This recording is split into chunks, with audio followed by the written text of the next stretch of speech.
ನಮಸ್ಕಾರ ವೀಕ್ಷಕರೇ, ನಾನು ರವಿ ಎಸ್ ಪೂಜಾರಿ, ಅರ್ಥಶಾಸ್ತ್ರದ ಉಪನ್ಯಾಸಕ. ಸ್ನೇಹಿತರೆ, ಪ್ರಾಕ್ಟೀಸ್ ಕ್ವಶನ್ ಪೇಪರ್ 3 ಆಲ್ರೆಡಿ ನೀವು ಪ್ರಾಕ್ಟೀಸ್ 1, ಪ್ರಾಕ್ಟೀಸ್ 2 ಅನ್ನ ನೋಡಿದಿರಿ. ತುಂಬಾ ನಿಮ್ಗೆ ಹೆಲ್ಪ್ ಆಗ್ತಾ ಇದೆ ಅಂತ ನಿಮ್ಗೂ ಅನಿಸಿರುವಂಥದ್ದು. ಸೊ ಅದೇ ರೀತಿ ಮುಂದಿನ ಒಂದು ಪ್ರಯತ್ನ. ಸೊ ಇನ್ನೂ 2 ನಿಮ್ಗೆ ಪತ್ರಿಕೆಗಳನ್ನ ಸಿಗುತ್ತೆ. ಸೊ ಈ 5 ಪತ್ರಿಕೆಗಳನ್ನ ನೀವು ಚೆನ್ನಾಗಿ ಕೂಲಂಕುಷವಾಗಿ ಅಧ್ಯಯನ ಮಾಡಿದ್ದೆ ಆದ್ರೆ, ಸೊ ನಿಮ್ಮ ಒಂದು ಪತ್ರಿಕೆಯಲ್ಲಿ ಅಂದ್ರೆ 80 ಔಟ್ ಆಫ್ 80 ಅನ್ನ ಈಸಿಯಾಗಿ ನೀವು ಮಾಡ್ಕೋಬಹುದು. ಅಕಾರ್ಡಿಂಗ್ ಟು ಬ್ಲೂ ಪ್ರಿಂಟ್ ಒಂದು ಮಾಡೆಲ್ ಪೇಪರ್ಸ್ ಏನಿದೆ, ನೀಲನಕ್ಷೆ ಅಂತ ಏನ್ ಕರಿತಾ ಇದೀವಿ, ಪ್ರಶ್ನೆ ಕೊಟ್ಟಿದ್ದು. ಸೊ ಅದೇ ಒಂದು ಆಧಾರದ ಮೇಲೆ ಈ ಪ್ರಶ್ನೆ ಪತ್ರಿಕೆಯನ್ನ ತಯಾರನ್ನ ಮಾಡಿದೀವಿ. ಸೊ ಹಾಗಾಗಿ ನನ್ನ ವಿದ್ಯಾರ್ಥಿಗಳು 2 ಕೂಡ ಒಂದು ಎಕ್ಸಾಮ್ ಅನ್ನ ಕಂಡಕ್ಟ್ ಆಗಿರುವಂತದ್ದು. ಆ ನಂತರ ಸುಮಾರು ಬೇರೆ ಬೇರೆ ರೀತಿಯಾದಂತ ಪ್ರಾಕ್ಟೀಸ್ ಗಳನ್ನ ಮಾಡಿಸಿದ್ದೀನಿ ವಿದ್ಯಾರ್ಥಿಗಳಿಗೆ. ತುಂಬಾ ಚೆನ್ನಾಗಿ ತಯಾರಿಗಳು ನಡೀತಾ ಇದೆ. ಅದೇ ತರ ನಿಮ್ಗೂ ಕೂಡ ಆಗ್ಲಿ ಅನ್ನೋ ಒಂದು ಉದ್ದೇಶದಿಂದ ಈ ಒಂದು ವಿಡಿಯೋನ ನಿಮ್ಗಾಗಿ ಕೊಡ್ತಾ ಇದ್ದೀನಿ. ಲೇಟ್ ಮಾಡೋದು ಬೇಡ ಸ್ನೇಹಿತರೆ. ಸೊ ಇವಾಗ ಕಂಟೆಂಟ್ ಗೆ ಮೂವ್ ಆಗ್ತೀನಿ. ನಾನು ಆಲ್ರೆಡಿ ಪಾಸಿಂಗ್ ಪ್ಯಾಕೇಜ್ ಕೊಟ್ಟಿದ್ದೀನಿ, ಇಂಗ್ಲಿಷ್ ಮೀಡಿಯಂ ನಲ್ಲೂ ಕೊಟ್ಟಿದ್ದೀನಿ, ಕನ್ನಡ ಮೀಡಿಯಂ ನಲ್ಲೂ ಕೊಟ್ಟಿದ್ದೀನಿ, ಸರಿನಾ? ಸೊ ನೆಕ್ಸ್ಟ್ ನೋಡಿ, ಇಲ್ಲಿ ಕ್ವಶನ್ ನಂಬರ್ 1 ಏನ್ ತಗೊಂಡಿದ್ದೀನಿ ಅಂದ್ರೆ 2ನೇ ಅಧ್ಯಾಯದಿಂದ ತಗೊಂಡಿದ್ದೀನಿ. The demand for these goods increases as income of the consumer increases. ಇಲ್ಲಿ ಏನ್ ಕೇಳಿದಾನೆ ಅಂದ್ರೆ the goods increases, income of the consumer also increases. ಹೌದಾ? ಹಾಗಾದ್ರೆ ಇಲ್ಲಿ ನಾರ್ಮಲ್ ಗೂಡ್ಸ್ ಗೆ ಕರೆಕ್ಟ್ ಆಗುತ್ತೆ. So normal goods is the correct answer. Then next one, chapter number 3 ದಾಗ next ನೋಡಿ, the long run production analysis express by the law of demand ಅದ, law of supply ಅದ, okay. Then law of return to scale ಅದ, next law of variable proportions ಅದ, D ಆಗತ್ತೆ ನೋಡ್ಕೊಳ್ಳಿ. Next ನೋಡಿ, ಇದು 4th ಚಾಪ್ಟರ್ ಅಲ್ಲಿ, the product in a perfectly competitive market or heterogeneous product ಅದ, ಹೋಮಿಯೋಜಿನಿಯಸ್ ಪ್ರಾಡಕ್ಟ್ ಅದ, luxury goods, necessary goods. B options ಸರಿ ಹೊಂದುತ್ತೆ, ನೆನ್ಪಿಟ್ಕೊಳ್ಳಿ. Homogeneous product is the right answer chapter number 4 ನಲ್ಲಿ. ನೆಕ್ಸ್ಟ್ ಚಾಪ್ಟರ್ ನಂಬರ್ 8 ಗೆ ತಗೊಂಡಿದ್ದೀನಿ. Aggregate monetary resources are also known as. Okay, so ಇಲ್ಲಿ M1 ಇದೆ, M2 ಇದೆ, M3 ಇದೆ, M4. ಇಲ್ಲಿ ಅಗ್ರಿಗೇಟ್ ಮಾನಿಟರಿ ಯಾವ್ದು ಆಗ್ಬೇಕು? M3 ಆಗ್ಬೇಕು, ನೆನ್ಪಿಟ್ಕೊಳ್ಳಿ. ದೆನ್ ನೆಕ್ಸ್ಟ್ ಒನ್ ನೋಡ್ಕೊಳ್ಳಿ, in the situations of excess demand, ಇದು ಎವರೇಜ್ ಗೆ ಸಂಬಂಧಪಟ್ಟಂತೆ ಚಾಪ್ಟರ್ ನಂಬರ್ ಯಾವುದು ಅಂದ್ರೆ ಇನ್ಕಮ್ ಡಿಟರ್ಮಿನೇಷನ್ಸ್ ನಲ್ಲಿ ಇದೆ, ನೆನ್ಪಿಟ್ಕೊಳ್ಳಿ. ಹೌದಾ? ಇಲ್ಲಿ demand is less than equilibrium ಆಗತ್ತಾ, next demand is more than equilibrium ಆಗತ್ತಾ, ಸಪ್ಲೈ ಲೆಸ್ ದ್ಯಾನ್ ಆಗತ್ತಾ, ಸಪ್ಲೈ ಮೋರ್ ದೆನ್ ಆಗತ್ತಾ ನೋಡ್ಕೊಳ್ಳಿ. ಸೊ ಅಂದ್ರೆ ಒಂದು ಕ್ವಶನ್ಸ್ ನಿಮ್ಗ ಈ ತರನು ಯಾವ್ದಾದ್ರು ಡಿಫಿಕಲ್ಟೀಸ್ ಅನಿಸಿದ್ರೆ ಅಂತ ಕ್ವಶನ್ಸ್ ಬರ್ಬೋದು. ಇಲ್ಲಿ ನಾನು ಎವರೇಜ್ ತಗೊಂಡಿದ್ದೀನಿ, ಒಂದು 3 ಕ್ವಶನ್ಸ್ ಈಸಿ, 3 ಎವರೇಜ್ ತಗೊಂಡಿದ್ದೀನಿ, 2 ಈಸಿ ತಗೊಂಡಿದ್ದೀನಿ. ಕೆಲವು ಸಲ ಇಲ್ಲಿ ಜಾಗ ಸಾಕಾಗ್ಲಿ ಅಂದ್ರೆ ಶಾರ್ಟ್ ನಾಗ ಹಾಕೊಂಡಿದ್ದೀನಿ ನೋಡಿ, ಎ ಅಂತ. Next fill in the blanks ಒಳಗೆ ನೋಡ್ರಿ, in reality all the economies are mixed economies. Indifference curve, okay, depicting the commodities. So which are the perfect substitute is a dash line. Straight line ಆಗತ್ತಾ? ಯಾವ್ದು? ಇಲ್ಲಿ ನೋಡಿ, percentage straight line ಇದೆ ಇಲ್ಲಿ ನೋಡಿ. ಇದು ಹೊಸ ಕ್ವಶನ್ ಅಪ್ಡೇಟ್ ಆಗಿರುವಂತದ್ದು, ಇದು ನೆನ್ಪಿಟ್ಕೊಳ್ಳಿ. ಹೌದಾ? So next one, 8th one, if the demand curve shift leftward and supply curve shift rightward, equilibrium price will be so increasing ada and managed floating ada, managed floating exchange rate ada, percentage ada, decrease ada. ಹೌದಾ? So ಈಗ ಹಾಗಾದ್ರೆ ಇಲ್ಲಿ decreasing rate ಆಗತ್ತಾ, ನೆನ್ಪಿಟ್ಕೊಳ್ಳಿ.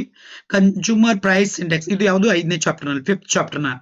Consumer price index is generally express in terms of percentage ಒಳಗ ನಾವು ಅದನ್ನ calculation ಮಾಡ್ತೀವಿ, ನೆನ್ಪಿಟ್ಕೊಳ್ಳಿ. ಹಾಗಾಗಿ percentage is the right answer. Then dash is a mixer of a flexible and fixed exchange rate system ಅಂದ. Increasing ಉಳಿತು, ಮ್ಯಾನೇಜ್ಡ್ ಫ್ಲೋಟಿಂಗ್ ಎಕ್ಸ್ಚೇಂಜ್ ರೇಟ್ ಉಳಿತು, decreasing ಉಳಿತು. ಹೌದಾ? ಸೊ ಹಾಗಾಗಿ ಇಲ್ಲಿ manage floating is the right answer. ಅಂದ್ರೆ increase ಅನ್ನುವಂಥದ್ದು dummy ಇದೆ, ನೆನ್ಪಿಟ್ಕೊಳ್ಳಿ. Then match the following. So demand curve ಏನಾಗಬೇಕು? ಡೌನ್ವರ್ಡ್ ಸ್ಲೋಪಿಂಗ್ ಆಗಬೇಕು. ಎ ಆರ್ ಏನಾಗುತ್ತದೆ? T R divide by Q ಆಗುತ್ತೆ. GDP ಗ್ರಾಸ್ ಡೊಮೆಸ್ಟಿಕ್ ಪ್ರಾಡಕ್ಟ್ ಇಲ್ಲಿದೆ ನೋಡಿ. Next consumption per unit of income ಅಂತದ. ಹೌದಾ? ಸೊ ಅದು ಪರ್ ಯೂನಿಟ್ ಬಂದಿದಗೋಸ್ಕರ ಅವರೇಜ್ ಪ್ರೊಪೋಸಿಟಿ ಟು ಕನ್ಸ್ಯೂಮ್, ಇದು ನೆನಪೇ ಇಟ್ಕೊಳ್ಳಿ. Then balance of payment. ಹೌದಾ? ಸೊ ಇಲ್ಲಿ trade in goods and services is the right answer. But ಇಲ್ಲಿ ಡಮ್ಮಿ ಇರೋದು ಯಾವುದು? ಟ್ರೇಡ್ ಇನ್ ಗೂಡ್ಸ್ ಅಂತಿದೆ ನೋಡಿ, ಫಸ್ಟ್ ಒನ್, ಅದು ಡಮ್ಮಿ ಇದೆ. ನೆಕ್ಸ್ಟ್ ಒನ್ ವರ್ಡ್ ಒಳಗ write the meaning of cost functions of the firms ಇದು ಚಾಪ್ಟರ್ ನಂಬರ್ 3 ಇದನ್ನು ತಗೊಂಡಿದ್ದೀನಿ. So what is the normal profit chapter number 4 ತಗೊಂಡಿದ್ದೀನಿ.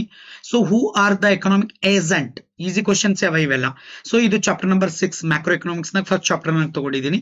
At higher interest rate so what will happen to demand for money, ಅವಾಗ ಅದು demand for money ಏನಾಗುತ್ತಾ, reduce ಆಗುತ್ತಾ, down ಆಗುತ್ತಾ, fall ಆಗುತ್ತೆ, ನೆನ್ಪಿಟ್ಕೊಳ್ಳಿ. Average question chapter number 8 money and banking. Next what do you mean by okay discriminations the fiscal policy ಅಂದ್ರೆ chapter number 10 ಒಳಗ ಬರುತ್ತೆ. ಇದು ಯಾವುದು ಗವರ್ನಮೆಂಟ್ ಬಜೆಟ್ ಅದ್ರೊಳಗಿದೆ ನೋಡ್ಕೊಳ್ಳಿ. ಇದು ಒಂದು ಕ್ವಶನ್ಸ್ ಸ್ವಲ್ಪ ನಿಮಗೆ ಡಿಫಿಕಲ್ಟೀಸ್ ಆಗ್ಬೋದು, ಉಳಿದಿದ್ದೆಲ್ಲ ಈಸಿನೇ ಇದೆ ಆ ತರ. ಸೊ ಒಂದು ಕ್ವಶನ್ಸ್ ಎಲ್ಲಾ ಬೀಟಲ್ಲಿ ಒಂದೊಂದು ಕ್ವಶನ್ ಈ ತರ ಬರ್ಬೋದು, ಅದಕ್ಕೋಸ್ಕರ ಇಂಥ ಒಂದು ಕ್ವಶನ್ ಇರ್ಲಿ ಅಂತ ಹಾಕಿದ್ದೀನಿ ಅಷ್ಟೇ. Then fill in the blanks ಒಳಗ ಸಾರಿ ಬಿ ಪಾರ್ಟ್ ಹೌದಾ 2 ಮಾರ್ಕ್ಸ್ಗೆ 2 ಮಾರ್ಕ್ಸ್ ನಲ್ಲಿ ಫಸ್ಟ್ ಚಾಪ್ಟರ್ ನಾಗ ಏನ್ ತಗೊಂಡಿದ್ದೀನಿ, mention that central problem of an economy, what to produce, how to produce, form to produce. Then state the law of demand chapter number 2 ನಲ್ಲಿ important ಇದ್ದಿದೆ. What are the long run cost, LRSC LRMC. Then mention the two determinant of the supply curve, ಹೌದಾ unit tax ಅಂತ ಇತ್ತು ನೆನ್ಪಿಟ್ಕೊಳ್ಳಿ, ಹೌದಾ. ಮತ್ತೆ technological progress ಇವೆಲ್ಲ ಬರುತ್ತೆ. ಮತ್ತೆ ಇನ್ನೊಂದು ಯಾವುದು, 4 ಪಾಯಿಂಟ್ಸ್ ಹೇಳಿದ್ದೀನಿ ನಾನು ಮೊದಲು. ನೆಕ್ಸ್ಟ್ ನೋಡ್ರಿ, find out the market supply curve, supply when the supply curve of a two producer are S1 2P minus 30 and S2 so 3P minus 20 ಅಂದ್ರೆ 2P 3P 5P. ಸೊ ಇಲ್ಲಿ ಮೈನಸ್ ಇದೆ, ಇಲ್ಲಿ 30 plus 20. So ಹಾಗಾಗಿ so 5P minus 50 ಆಗುತ್ತಾ, ಇಷ್ಟೇ answer. ಒಂದು ಇಕ್ವೇಶನ್ಸ್ಗೆ oriented ಅಥವಾ problematic oriented compulsory ಕೊಡಬೇಕು, ಹೌದಾ. ಬಿ ಪಾರ್ಟ್ ಅಲ್ಲಿ ಒಂದು ಕೊಡ್ತಾರೆ ನೆನ್ಪಿಟ್ಕೊಳ್ಳಿ, ಮತ್ತೆ ಎ ಪಾರ್ಟ್ ನಲ್ಲಿ ಒಂದು ಈ ತರ ನ್ಯೂಮರಿಕಲ್ ಬೇಸ್ ಮೇಲೆ ಒಂದು ಬರುತ್ತೆ. ನೆಕ್ಸ್ಟ್ ಸಿ ಪಾರ್ಟ್ ನಲ್ಲಿ ಒಂದು ಪ್ರಾಬ್ಲಮ್ ಬರುತ್ತೆ, ಡಿ ನಲ್ಲಿ ಒಂದು ಬರುತ್ತೆ, ಹೌದಾ. ಎಲ್ಲಾ ಒಟ್ಟು ಸೇರಿದ್ರೆ 15 ಮಾರ್ಕ್ಸ್ಗಳು ಆಗತ್ತೆ, ಹೌದಾ. ಸೊ ಹೆಂಗಂತಂದ್ರೆ 4 ಮಾರ್ಕ್ಸಿಂದ 1, 6 ಮಾರ್ಕ್ಸಿಂದ 1 10 ಆಯ್ತು, 2 ಮಾರ್ಕ್ಸಿಂದ 1 ಆಯ್ತು, ನೆಕ್ಸ್ಟ್ ಅಲ್ಲಿ ಮೇಲ್ಗಡೆ 1 ಮಾರ್ಕ್ಸಿಂದ 1, ಹಾಗಾದ್ರೆ ಟೋಟಲ್ 13 ಮಾರ್ಕ್ಸ್ ಆಯ್ತು, ಹೌದಾ. ಆಮೇಲೆ ಪ್ರಾಕ್ಟಿಕಲ್ ಓರಿಯೆಂಟೆಡ್ ಕೂಡ ಅದೇ ಬೇಸ್ ಮೇಲೆ ಇರುತ್ತೆ. ಸೊ ಹಾಗಾದ್ರೆ ಎಲ್ಲಿ ಎಷ್ಟಾಯ್ತು ಟೋಟಲ್, ಸೊ 23 ಮಾರ್ಕ್ಸ್ ಆಯ್ತು. ಇನ್ನು 2 ಮಾರ್ಕ್ಸ್ ಬರುವಂತ ಸಾಧ್ಯತೆಗಳು ಇರುತ್ತೆ, ಸೊ ಪ್ಲಸ್ ಆರ್ ಮೈನಸ್ ಆಗುತ್ತೆ. ಹಾಗಾಗಿ ನಾನು 25 ಅಂತ ನಿಮ್ಗೆ ಹೇಳಿದೆ. ಅಂದ್ರೆ ಏನ್ರಿ, ಮಿನಿಮಮ್ ಒಂದು 20 to 22%. ಸೊ ಈ ತರದಾದಂತ ಒಂದು ಡೇಟಾ ಬೇಸ್ ಮೇಲೆ ಇರುವಂತ ಒಂದು ಕ್ವಶನ್ಸ್ ಗಳನ್ನ ಪ್ರತಿಯೊಂದು ಕ್ವಶನ್ ಪೇಪರ್ ಸೆಟ್ ಮಾಡುವಂತವ್ರು ಮಾಡ್ಬೇಕಾಗತ್ತೆ, ಹೌದಾ. ಆ ತರನೇ ಸೊ ಅವರಿಗೆ ಗೈಡ್ ಲೈನ್ಸ್ ಇರುವಂತದ್ದು ಹಾಗಾಗಿ ಇರುತ್ತೆ. ಸೊ ಅದಕ್ಕೆ ನಾನು ಕೂಡ ಎಲ್ಲಾ ಬಿಟ್ ನಲ್ಲಿ ಒಂದೊಂದು ಕೊಡ್ತಾ ಇದ್ದೀನಿ ಅಷ್ಟೇ, ಹೌದಾ. ಸೊ ಒಂದೊಂದ್ಸಲ 2 ಬರ್ಬೋದು, 2 ಬಂದ್ರು ಏನು ಆಶ್ಚರ್ಯ ಇಲ್ಲ. ಯಾಕೆ 2 ಬಂತ್ರಿ ಅಂತ ಕೇಳಬೇಡಿ, ಹೌದಾ. Okay, next what do you mean by externalities, mention the two its type, ಹೌದಾ. ಪಾಸಿಟಿವ್ ನೆಗೆಟಿವ್ ಇದೆ, ಚಾಪ್ಟರ್ ನಂಬರ್ 7 ಬರುತ್ತೆ ನೆನ್ಪಿಟ್ಕೊಳ್ಳಿ. Okay, next one distance between the stock and flow, ಇದು ಕೊಟ್ಟಿಲ್ಲ, ಇರ್ಲಿ ಪ್ರಾಕ್ಟೀಸ್ ಮಾಡ್ಲಿ ಅಂತ ಕೊಟ್ಟಿದ್ದೀನಿ, ಅದೇ ಚಾಪ್ಟರ್ ನಂದದ. Next distance between the ex and ex post measures of the variables, ಇದು ಚಾಪ್ಟರ್ ನಂಬರ್ 9 ಇದೆ. Next write any 2 main objective of government budget, chapter number 10 ಇದೆ. So why the proportional income tax act as autonomic stabiliser, ಇದು average oriented, ಇದನ್ನು ಕೂಡ chapter number 10 ಗೆ ಬರುತ್ತೆ. Next C part ಅಲ್ಲಿ easy ತಗೊಂಡಿದ್ದೀನಿ, ಮಾರ್ಕೆಟ್ ಎಕಾನಮಿ ಬಗ್ಗೆ ಕೊಟ್ಟಿದ್ದೀನಿ. ಸೊ ಬಹಳ ಸಲ ಬಂದಿಲ್ಲ, ಬಟ್ ಇರ್ಲಿ ಅಂತ ಹೇಳಿ ಕೊಟ್ಟಿದ್ದೀನಿ.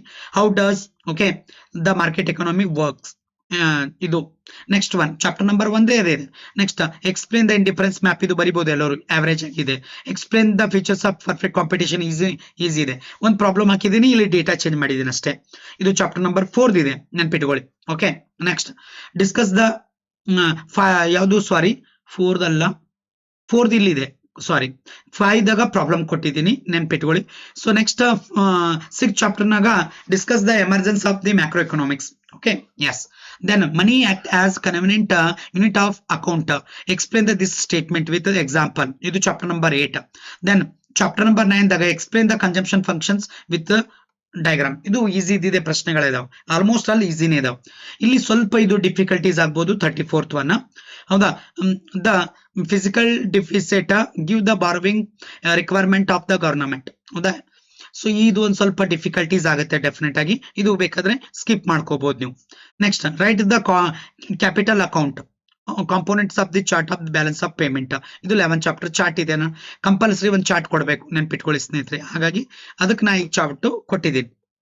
ನೆಕ್ಸ್ಟ್ ಡಿ ಪಾರ್ಟಿಗೆ ಬಂದಿದ್ದೀನಿ. ಇಲ್ಲಿ ಈಸಿ ಕೊಟ್ಟಿದ್ದೀನಿ. ಹೌದಾ, ಡಿ ಒಳಗ 3 ಈಸಿ ಇದಾವ, 2 ಡಿಫಿಕಲ್ಟೀಸ್ ಇದೆ. So I'll state the features of indifference curve, then explain the short run cost. Okay, various short run cost. ಇದು ಬಹಳ ಜನ ಬರೆಯುವುದಿಲ್ಲ, ವಿದ್ಯಾರ್ಥಿಗಳು ಸ್ಕಿಪ್ ಮಾಡ್ತಾರೆ. ಹಾಗಾಗಿ ಎವರೇಜೇ ಇದೆ, ಓದ್ಕೊಂಡ್ರೆ ಅರ್ಥ ಆಗುತ್ತೆ, ಇರ್ಲಿ ಅಂತ ಕೊಟ್ಟಿದ್ದೀನಿ.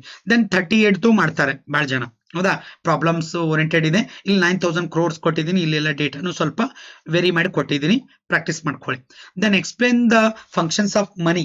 ಇದು ಲಾಸ್ಟ್ ಎನ್ವಲ್ ಬಂದಿತ್ತು, ನೆನ್ಪಿಟ್ಕೊಳ್ಳಿ. ಎನ್ವಲ್ 1ಗೆ ಬಂದಿತ್ತು, ಅದಕ್ಕೆ ಇರ್ಲಿ ಅಂತ ಹೇಳಿ ಕೊಟ್ಟಿದ್ದೀನಿ ನಾನು. ಸ್ವಲ್ಪ ಲೆಂದಿ ಇದೆ, ನೆನ್ಪಿಟ್ಕೊಳ್ಳಿ. How does money overcome the shortcomings of a barter system. ಹಾಗಾಗಿ ಇರ್ಲಿ ಅಂತ ಹೇಳಿ ಕೊಟ್ಟಿದ್ದೀನಿ. ಇದು ಈಸಿನೇ ಇದೆ, ನಡೀತದೆ, ಎವರೇಜ್ ಮಕ್ಕಳು ಬರಿಬಹುದು. Next, describe the balance of payment account.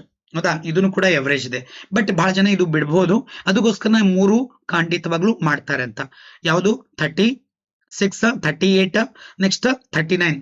ಇವು 3 ಕ್ವಶನ್ ಕಂಪಲ್ಸರಿ ಎಲ್ಲರೂ ಮಾಡ್ತಾರೆ. ಆದ್ರೆ 14th ಮತ್ತೆ 37th ಸ್ವಲ್ಪ ಡಿಫಿಕಲ್ಟೀಸ್ ಆಗ್ಬೋದು ಮಕ್ಕಳಿಗೆ.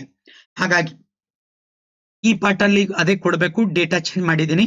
So income 800, X1 goods 40, X2 80. ನೆನ್ಪಿಟ್ಕೊಳ್ಳಿ, ಉಳಿದಿದ್ದೆಲ್ಲ ಸೇಮ್ ಇರುತ್ತೆ. ಎನ್ವಲ್ಗೂ ಅದೇ ಡೇಟಾ ಬರದೇ ಇರ್ಬೋದು, ಬಟ್ ಕಾನ್ಸೆಪ್ಟ್ ಅದೇ ಇರುತ್ತೆ. ಇಲ್ಲಿ ನೋಡಿ, ನಾನು 50 ಮಾರ್ಕೆಟ್ ಪ್ರೈಸ್ ಬರಂಗ್ ಎಕ್ಲಿಫಿರಮ್ ಬರಂಗ್ ಕೊಟ್ಟಿದ್ದೀನಿ. ಮಾರ್ಕೆಟ್ ಪ್ರೈಸ್ 3 ಅದ, ನೆನ್ಪಿಟ್ಕೊಳ್ಳಿ. So excess demand, excess supply ಹೆಂಗಾಗುತ್ತೆ ಅನ್ನೋದು ನೀವು ಫೈಂಡ್ ಮಾಡ್ಬೇಕು. ನೆಕ್ಸ್ಟ್ ಚಾಪ್ಟರ್ ನಂಬರ್ 7 ಒಳಗ ಇದು ಇದೆ, ವ್ಯಾಲ್ಯೂ ಆಡೆಡ್ ಇದ್ದಿದೆ ಈ ಕಾನ್ಸೆಪ್ಟ್ ಮೇಲೆ. ಹೌದಾ, ಸೊ ಈ 1000 0 ಕೊಟ್ಟಿದ್ದೀನಿ, ಡ್ಯಾಶ್ ಇದೆಲ್ಲ ಕೊಟ್ಟಿದ್ದೀನಿ. ಇಷ್ಟು ನೀವು ಪ್ರಾಕ್ಟೀಸ್ ಮಾಡ್ಕೊಂಡ್ರೆ ಸಾಕಾಗುತ್ತೆ. So thank you everyone, love you all, bye.